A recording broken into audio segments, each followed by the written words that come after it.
They rented out my house while I was deployed in Afghanistan. I found out while crouched in a bunker, rockets screaming overhead, staring at a text from my neighbor that said, "There's a family moving furniture into your home." That was the moment I realized. This wasn't just about a house anymore. This was war. Before I left for deployment, everything seemed normal. I was packing up, locking down the 2-story colonial in Maple Hollow, California, the home I'd built with my late wife, Lauren.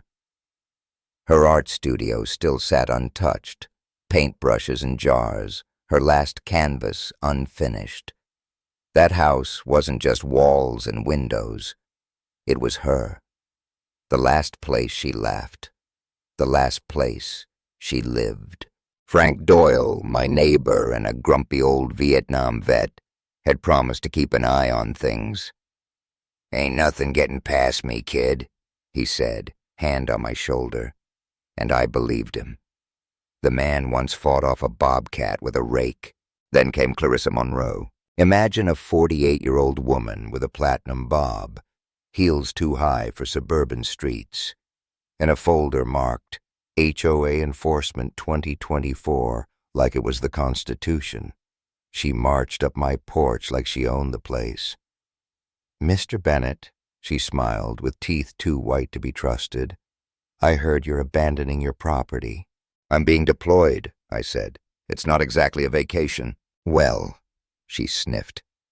"The HOA bylaws clearly state that any vacant home over 30 days must pay a $500 monthly maintenance fee, and should the property remain unkempt, the HOA may intervene."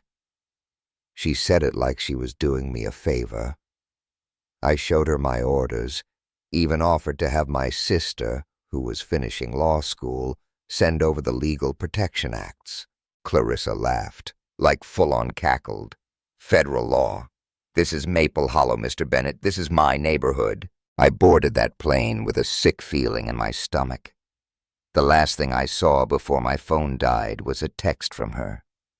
"Safe travels, soldier. Your beautiful home will be in excellent hands."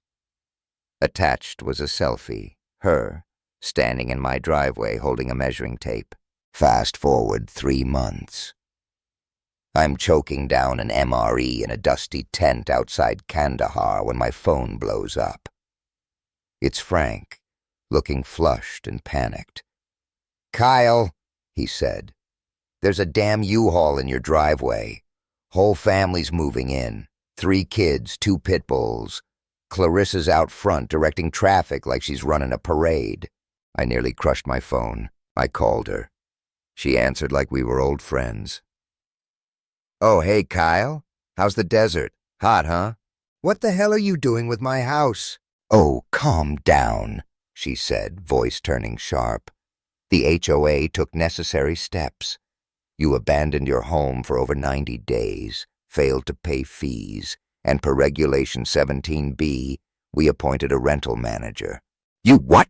"The Johnsons are lovely tenants," she went on, "much more present than you. And their $3,500 monthly rent is being used to beautify the community. You're stealing from a deployed Marine. I'm maintaining property values, sweetheart." I slammed the phone down so hard I cracked the screen. It got worse. Frank sent a video. Emily's art studio, now a damn game room. The kids were drawing on the walls with markers. The pit bulls had torn up Lauren's garden. Her easel was in the garage. Broken. I sank to my knees right there in the dirt. My battle buddy Tank, 6'4", built like a freight train, knelt beside me and said, "That your house?" "Bro, we're getting it back." That night, we launched Operation Homefront. Tank started calling every vet he knew back home. Eli, our tech guy, young, twitchy, social media addicted, began digging. He found gold. Clarissa wasn't just a power-tripping HOA Karen. She'd done this before. 5 families, all military, all targeted while they were deployed or grieving. She had a spreadsheet Each soldier rated on a scale, single, widowed, no local family. I scored a perfect 50. That's when it stopped being personal. It became a mission.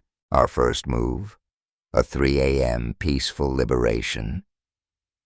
Frank gathered 10 local vets and stood on my lawn like a geriatric SEAL team.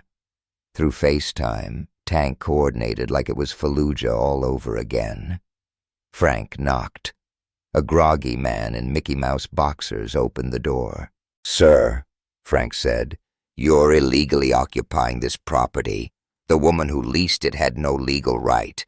This home belongs to Sergeant Kyle Bennett. You have 1 hour to leave." They tried to argue. Frank didn't flinch. "Call the cops. I've got the real owner on video. Want to say hi to Afghanistan?" They packed fast.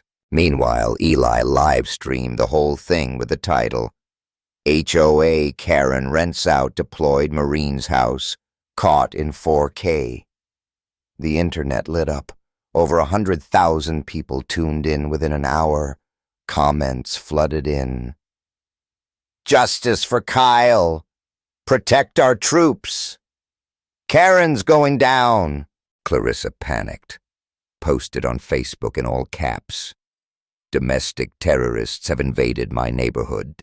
The FBI actually showed up at Frank's house and left after reviewing the footage. "Ma'am," one agent said, "filing false reports is a federal offense, Earl." But Clarissa wasn't done. She hired security guards. Well, her cousin's unemployed triplets in matching vests. Tank flew home. Eli crowdfunded $5,000 in 2 hours. They set up base in Frank's garage. Whiteboards, maps, even a color-coded plan labeled "Take Back the Block." And then came Jessica, my sister, flew in from Manhattan with a folder thicker than a Bible. "We're suing," she said. "Fraud, eviction, tax crimes, HOA abuse, she's toast."